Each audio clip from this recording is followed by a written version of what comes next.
जय श्री कृष्णा। स्वागत है आप सभी का फिर से वैदिक साधना केंद्र चैनल पर। पिछले वीडियो में हमने जो भगवत गीता जी के दूसरे अध्याय के चौथे से 10वें श्लोक तक का विश्लेषण किया था और उसी क्रम में उन्हीं श्लोकों पर हम एक अलग दृष्टिकोण से इस वीडियो में चर्चा करेंगे। अधिकांश तो आप लोगों ने सुना होगा अहम ब्रह्मास्मि, ब्रह्म सत्य जगत मिथ्या, या सर्वत्र एक ब्रह्म है, संसार झूठा है। ठीक है, लेकिन क्या हम में से किसी ने भी इस चीज को एक्सपीरियंस किया है? जानते हो क्यों? क्योंकि ये हमने सब लिखा पढ़ा सुना है, बट कई अनुभव इसलिए नहीं किया। हम जन्म से अंत तक, जन्मों जन्मों तक सिर्फ ड्यूअलिटी, सापेक्षता को अनुभव करते हैं। हमें हर चीज अनुभव करने के लिए एक दूसरी वस्तु होती है, उसके सापेक्षता में हम अनुभव करते हैं। जैसे सुख है तो दुख है, दिन है तो रात है, अपना है तो पराया है, अकेलापन है तो भीड़ है। हर चीज को हम ड्यूअलिटी के एस्पेक्ट में, जन्म है तो मृत्यु है, रैशनली हम चीजों को जज करते हैं। कहा गया है अहम ब्रह्मास्मि, तो जो ब्रह्म है वो, उसका स्वरूप कैसा है? वो अनंत है, अद्वैत है। अनंत को नापा नहीं जा सकता। अनंत को नापने के लिए सीमित होना पड़ेगा। जब अनंत सीमित होता है तो उसी क्रम में हमारा सृष्टि, ब्रह्मांड, गैलेक्सी, यूनिवर्स, जो कुछ भी हम फिजिकल चीजें देखते हैं वो सब उसी क्रम में, इवन दो हम खुद उसी क्रम का ही एक हिस्सा है, हम बन जाते हैं। ठीक है, कैसे होता है इसका पूरा विस्तार से हमारे शास्त्रों में वर्णन है और इन पर अनेकों अनेक शोध हुई है। इसी के आगे विश्व के सारे दार्शनिकों ने घुटने टेके हैं, क्योंकि हमारे ऋषि महर्षियों ने ऐसी इस पे शोधें की है। और जो सत्य है, अद्वैत की स्थिति जो है, ब्रह्म की स्थिति है। वेदों में जिसे ब्रह्मण कहा गया है, तंत्र दर्शन में शिव कहा गया है, शिवोहम जो कहते हैं, तो वो ब्रह्म अनंत है, अद्वैत है। अनंत द्वैत अहम को रिप्रेजेंट करता है, अहम को दिखाता है। ठीक है, जिसे हम अहम कहते हैं वो एक अनंत अद्वैत की स्थिति होती है।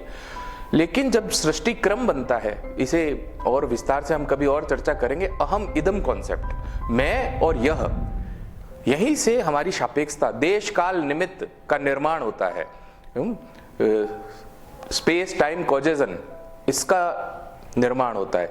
उसी से हम एक्सपीरियंस करते हैं, अनुभव की उत्पत्ति होती है। ठीक है, तो इस क्रम को पूरा विस्तार से समझेंगे कभी कि ब्रह्म से, अद्वैत से वो सीमित होता क्यों है, किस कारण से इस सृष्टि का सबका निर्माण होता है। जैसे जैसे हम और उत्तरोत्तर आगे बढ़ेंगे इस क्रम को लेंगे, लेकिन अभी सिर्फ मोटा मोटी ये समझना है हमें, अहम और अहम इदम कॉन्सेप्ट, मैं और ये, इसी क्रम से हमारा एक्सपीरियंस आता है, उसी से हमारी वृत्तियां बनती है और समय के साथ ये वृत्तियां हमारे चित्त को आवृत कर देती है, ढक देती है। तो हमारा जो ब्रह्म रूप था वो अब हमें परिभाषित नहीं होता, जो हमारा अनंत स्वरूप है वो हमें परिभाषित नहीं होता, लेकिन वो हमारे साथ है। इसलिए हम उसे एक्सपीरियंस नहीं करते, एक्सपीरियंस करते हैं हम द्वैतवाद को। इसको और एक बेहतर उदाहरण से समझिए, जैसे समुद्र है या जल है, जल में हम लहरें देखते हैं। ठीक है, तो क्या लहरें सत्य है या मिथ्या है? यदि जल नहीं होगा तो लहरों का कोई अस्तित्व नहीं होगा। तो इसका मतलब जल किसको दिखा रहा है? जल दिखा रहा है एब्सोल्यूट रियलिटी को, और लहरें दिखा रही है रिलेटिव रियलिटी को। है वो भी सत्य, परंतु उसकी सत्यता निर्भर करती है जल पर।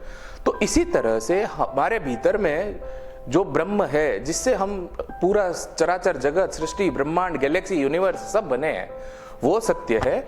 लेकिन हम जिस दुनिया को, यूनिवर्स को एक्सपीरियंस कर रहे हैं ना, ये झूठा नहीं है कह सकते इसको, बट ये डिपेंड करता है, ये बनता है एब्सोल्यूट रियलिटी से। तो ये रिलेटिव रियलिटी है। ये एक अहम इदम कॉन्सेप्ट का छोटा सा प्रारूप है, लेकिन हम जन्म जन्मांतरों से एक्सपीरियंस करते हैं रिलेटिव रियलिटी को।